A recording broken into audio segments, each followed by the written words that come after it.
Hi everybody, it's time for Yoga with Jenny. Running a little bit late today, sorry about that. So we'll go ahead and get started. We're going to focus on breathing and of course connecting with our deeper core in order to support one-sided postures. Things like, think of tree pose, think of anything standing on one leg, or where one leg is turned open and the other is not, or even side plank. So let's dive in. We're going to go ahead and get started on our backs. Oh, you need to move along, my little friend. Go to your crate. Go to your crate. And we'll go ahead and start lying in a comfortable position. So if you need to lift your head up, you have a little neck tension, join me with a little pillow or a blanket under your head. So finding rest here at the start. So I'm literally in that constructive rest pose where my knees fan inward, fall inward, my feet are wider. Arms are where I can relax my shoulders and feel that full breath.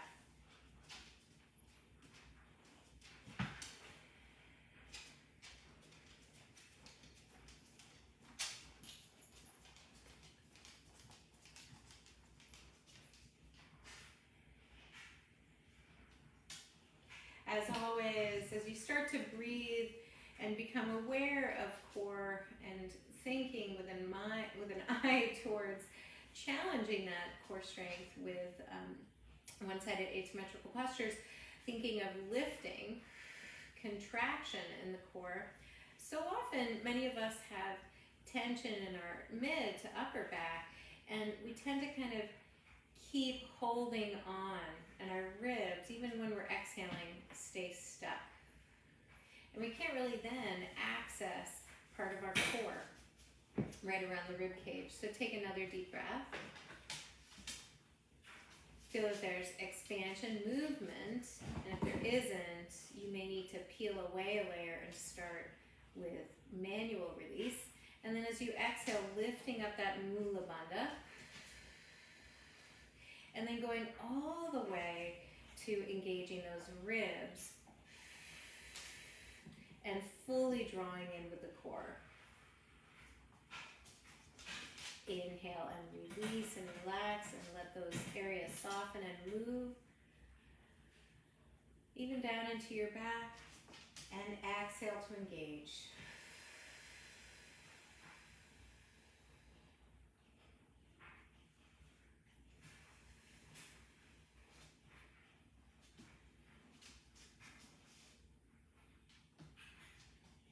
And then inhale again.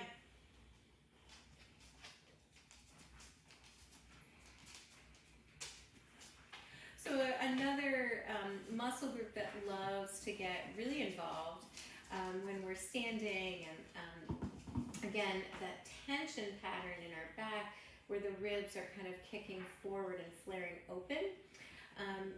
One muscle group that we can use to help us with that is our hamstrings, right? So the muscles at the back of the thigh, which literally pull the sit bones down the back of our legs, which pulls and tugs on our back to lengthen those back muscles. So I'm not, in my mind, I'm not thinking, okay, tuck your butt under. I'm not squeezing my buttocks to try to flatten my back. It's a very different feeling that I want you to think of.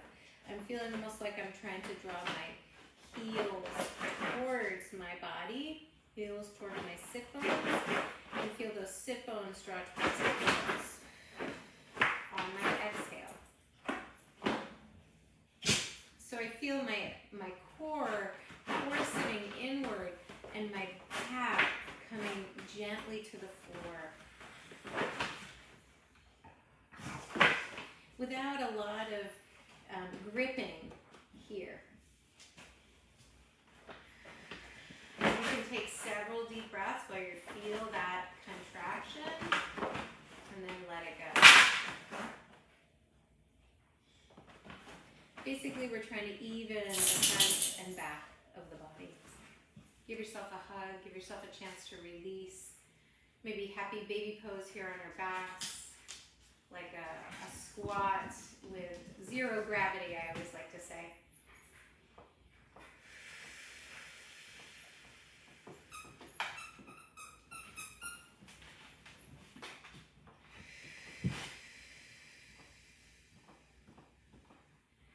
Good, back to center.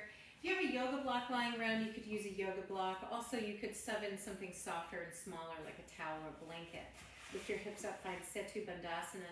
Another muscle that's connected to that tension pattern, that kind of thrust ribs, anterior pelvic tilt, is the hip flexors, are the hip flexors, I should say. So we're going to just gently lengthen them before we get started as well, trying to focus on stacking our body. Often we can't get ourselves to stack when these muscles are tight. So I'm going to lengthen one leg forward, and I'm going to try to engage the glutes to lengthen the front of the hip. You can make this a little bit deeper by pulling the other knee into your chest.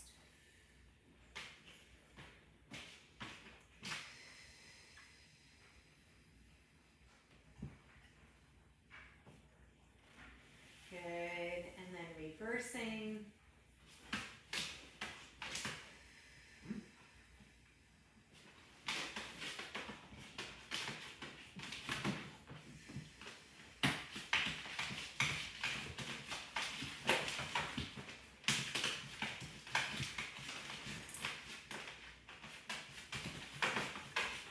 Back home to your Setu Bandhasana.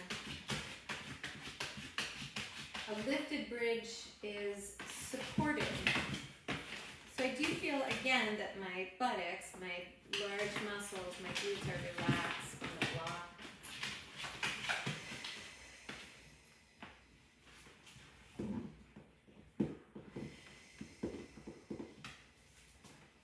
Feeling engagement, zipping up through the front of the body.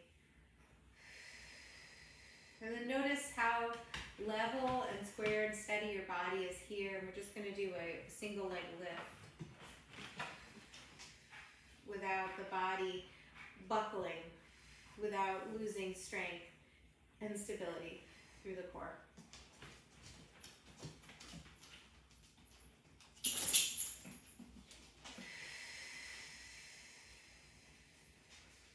The other side.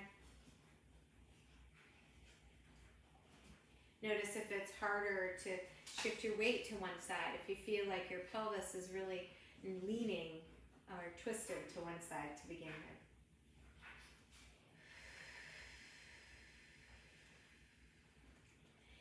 And then if you're ready for it, go ahead and release the block and lift up. And this is when it becomes really important to feel that steady lift in your core, feel your breath, and to feel that steadiness in the center and the strength of your two hips. We'll do single leg Setu Bandhasana one more time. This is our first asymmetrical pose here. I like to do this before standing because it's so low to the ground and we can connect a little bit more easily with, again, those hamstrings, the core zip, and letting the back be a little less engaged. Come back down. It doesn't mean I don't feel it there, but I also felt hips and core. And then just widen your feet and rock into windshield wipers, letting your core, your back shift and turn. And sometimes if we already start with a little imbalance, this turning, this very active turning can help us feel like we're kind of unwinding. We're unwinding that spool of thread and bringing ourselves a little bit more even, a little bit more centered when we come back together. Good, and then we'll roll all the way off to one side and come on up. So the first kind of focus, stability work we're going to do in the hip is just being able to lift one leg while we're lying on our side without our body kind of shifting around. So it sounds like the simplest thing in the world, but it's not that easy. Simple doesn't always equal easy. And the leg is not going to move very much. So if I think about, say tree pose when I'm standing up, when I turn that knee, the further I turn my knee, sorry Mary, the more likely it is that the center of me, that corseting, that stability around my pelvis has shifted and has let go. So also by the same token, the further away from the center line of my body, the more likely it is that everything has shifted. So this is a very small movement. I'm going to start with my core.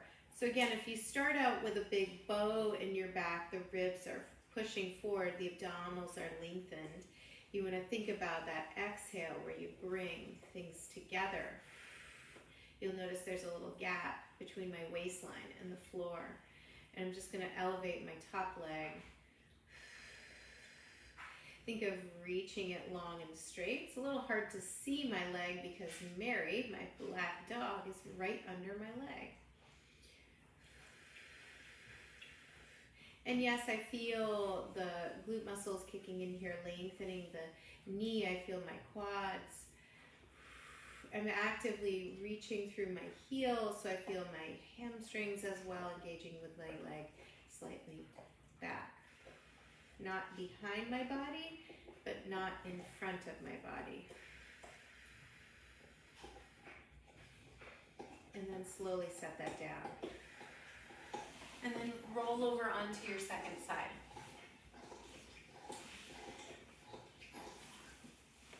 I don't think the blanket was actually quite big enough, so I'm going to use a yoga block instead for my head. And here again, I kind of reset with an eye towards kind of thinking of focusing on feeling that sense of length through the body, but also engagement, lifting up through Mula Bandha, drawing those ribs down and in, and raising the leg without any of that shifting.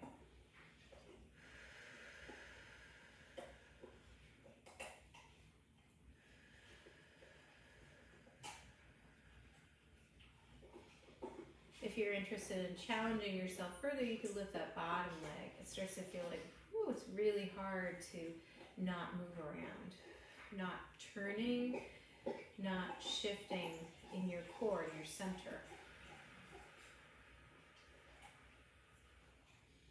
And then putting that leg down. I like to joke with my students that's not a Jane Fonda leg lift. When we think of leg lifts, we've all done them. Back in the day, I think I did them from Teen Magazine or something. I cut out like a group of thigh slimming exercises, right? And those leg lifts were kind of throwaways. They were kind of lift your leg up as high as you possibly can, but without kind of that idea of holding your steadiness in your center. So you notice that my leg didn't move very far. Again, it's not representing splits. It is not a split. It's not a range of motion. The purpose isn't range of motion. The purpose is feeling steady and feeling centered while you're moving or sending one leg away from your body a little bit. And that's what we're practicing. Let's come up onto hands and knees. Cat and cow. Get set with good alignment, so hands under shoulders, knees under hips, and start with that nice pelvic tilt where you feel those hamstrings drawing those sit bones down the backs of the legs, and those glutes kicking in, those abdominals rounding. Inhale as you return to a neutral spine or even arching a little bit the other way. Exhale to round. And inhale to go the other direction.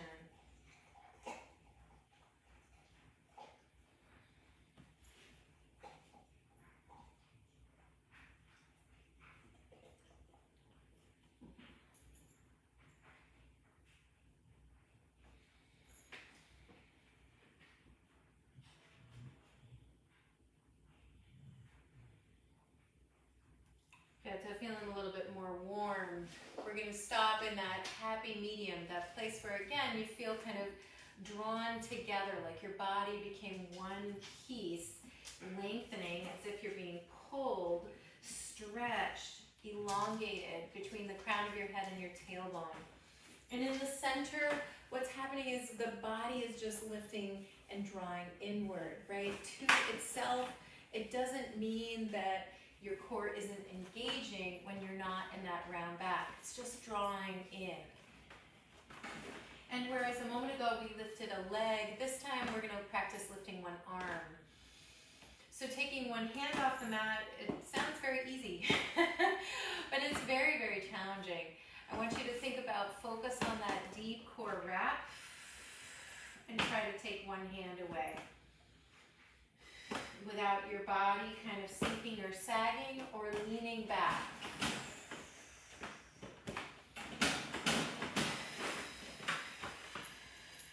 And then you put that limb back down.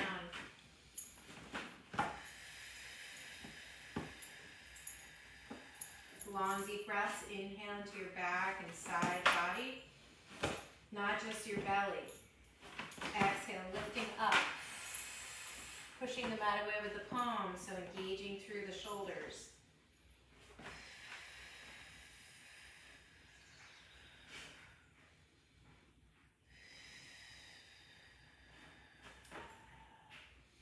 And then sink it back into child's pose.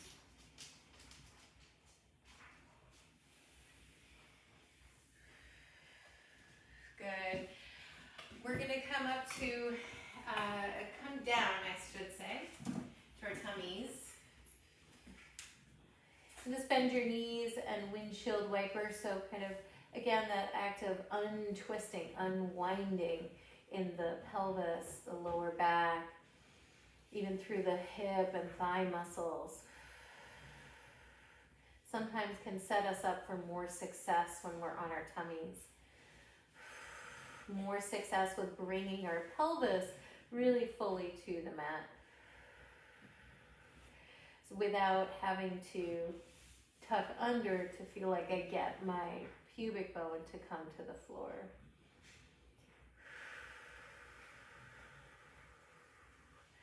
Good. Let's practice a symmetrical pose here. So we'll take our forearms and plant them. We're going to take a prep for plank pose. So in order to lift up, I call it the grand hoist, right? Hoisting our body weight up off the floor in this position is so very hard, right? Heavy weight center of the body, the pelvis. As you go to lift it up, there's a couple different ways I see. Really, really common. You can see the big swoopy droop in my lower back. If you lift up, maintaining that swoopy droop, you're going to be lifting through your back, lifting with your back, and possibly with your hip flexors and quads really staying dominant and strong, or dominant and tight. What I want you to do instead is that movement that we practiced on our backs. So yes, I can think of my sit bones coming down the back of my legs, a little bit of hamstring work, and also that drawing in and up with my belly. So it's not exactly about curling my tailbone, but it does bring my back out of an arched position and brings the front of the pelvis, right here, more open. So I'm lifting to elbows and knees. I am working through my shoulder muscles, protracting those scapula and pushing forward while I lift up away from the floor.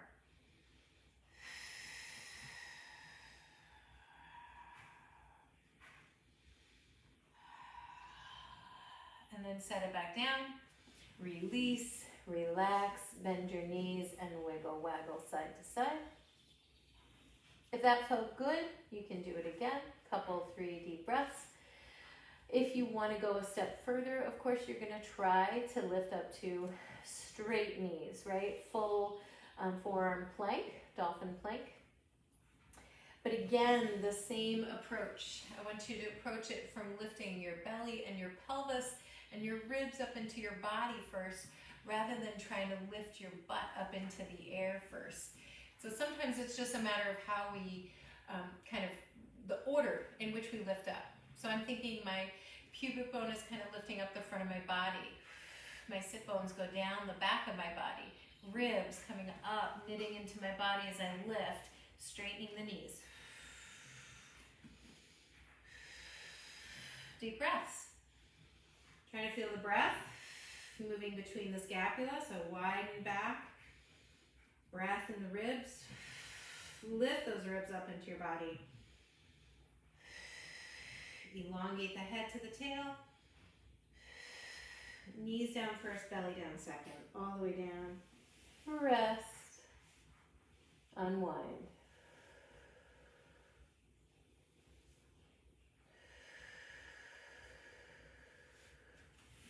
And we're going to press ourselves up. And you can take a little child's pose if you like.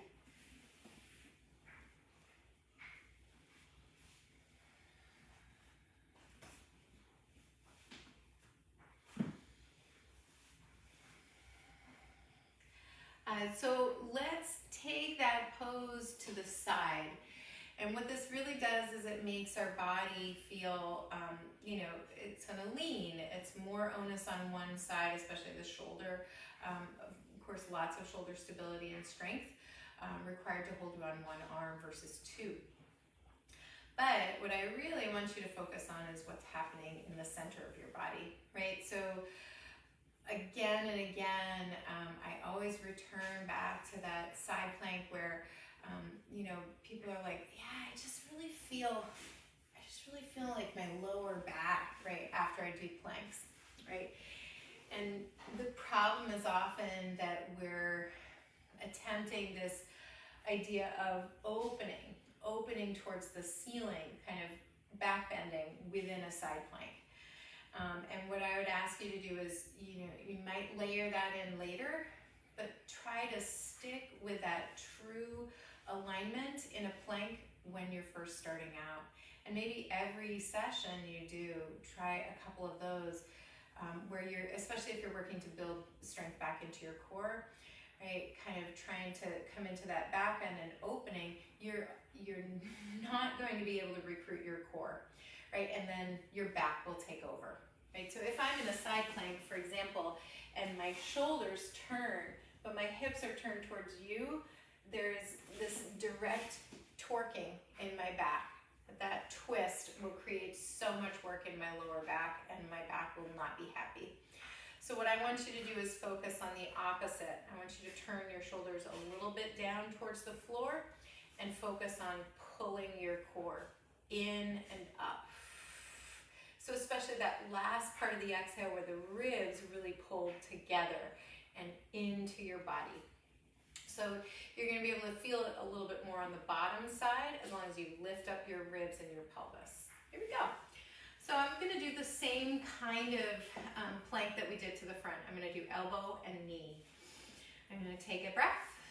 I call this kickstand hand, so you can use it to help you get set up. As you come up into a side plank, try not to have your bottom behind you. So same thing that you did in your front plank, you want a little bit of that pubic bone zip or tailbone pushing forward, opening the front of the hip. Shoulder over elbow. And then I'm going to turn my shoulders a little bit down.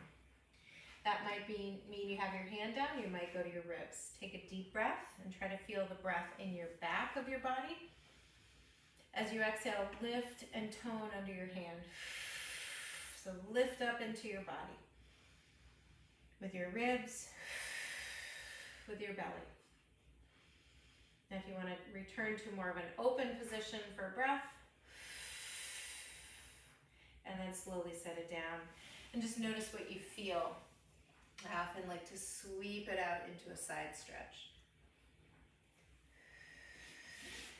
And go to the other side. So we want to be even. We want to work both sides of our body. Take a deep breath. If you kind of feel like you're kind of on a diagonal line, my knees are pretty far forward, you can shift around. I always say the first couple moments in that side planking are kind of exploring, kind of finding your position. And then a little turn of your shoulders down. Try to breathe and fill your body. Exhale, lift, pulling in and up.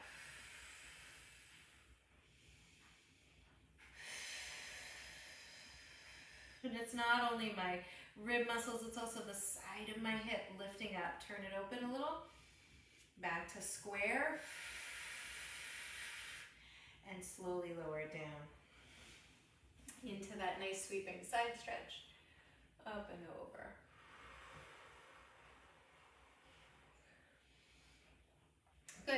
have no problems there, you feel like you really want to take it a step further, come join me a little bit higher up.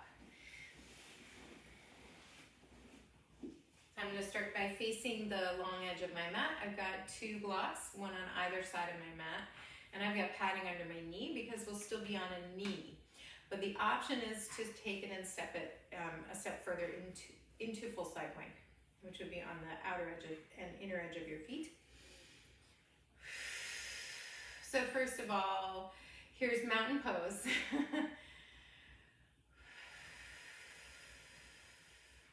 Find that all over, deep breath. That sense of pubic bone lift, ribs engage, crown of the head reaches, body in that nice, strong, tall alignment. Shoulders relax. Good, so first of all, I'm going to shift over to one hand, and I'm kind of leaning, but I'm kind of hinging at my hip. It's less of a lean and more of a hinge at this point. I'm going to remember what I did a moment ago lying on my side. So this is taking that one leg lift where I am focused on not having that turn to the ceiling and not having that bow in my back, and lifting the leg. This is our half moon pose kneeling. So I'm lifting my leg while stabilizing on my bottom leg.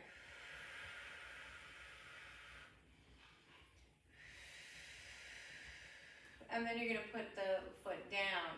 Now I like to be up on a block because it takes a little bit of that kind of that pressure, that hanging downward into the joint out of the picture.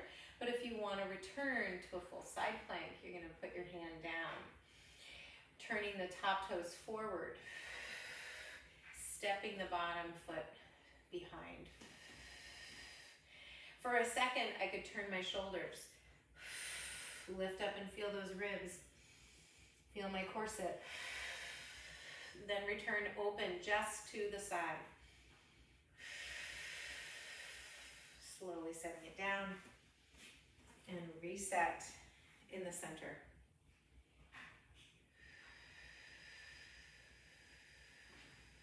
Second side.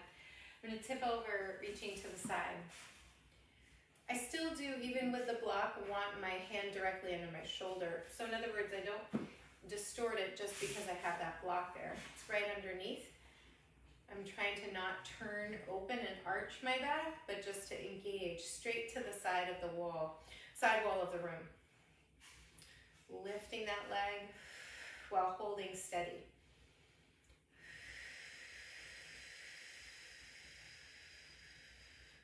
And my bottom shin, you'll notice you can't see it. If I were to turn it, that might make it a little harder to balance. Good, as you reset, if you want to come into the full side plank, you would put that foot down, put your hand down, step the bottom foot back underneath, you can turn a little bit, breathe, drawing in, opening it back up, balance right on top of that hand. Shoulder to shoulder, hand to hand. And come back down. Give yourself a chance to rest in a child's pose where you take both hands off to one side of your mat.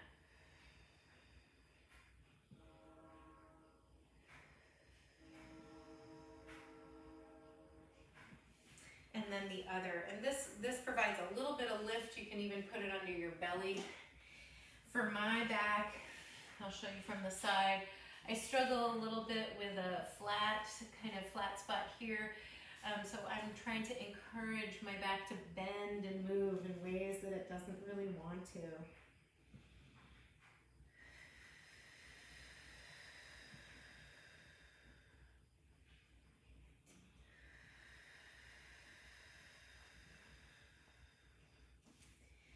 Come back to center. Good. We're going to unwind on your backs.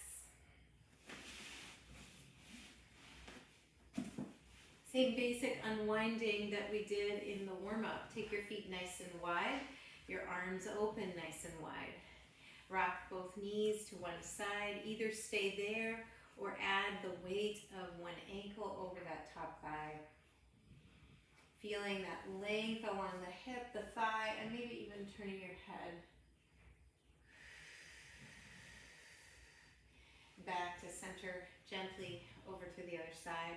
If you find that that weight presses down on the inner knee in a way that's uncomfortable, just don't do it. Just omit that weight of the leg.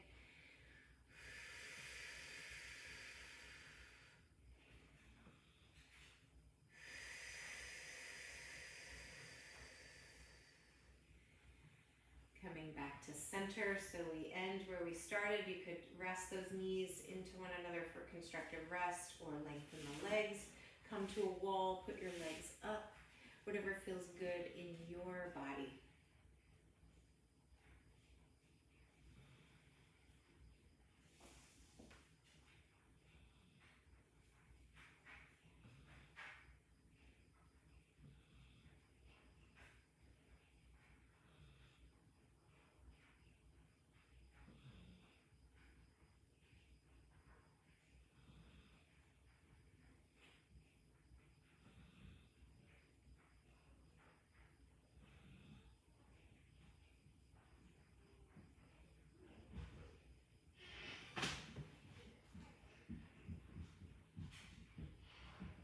And give yourself a nice hug. It's always good to take the time to relax. Right?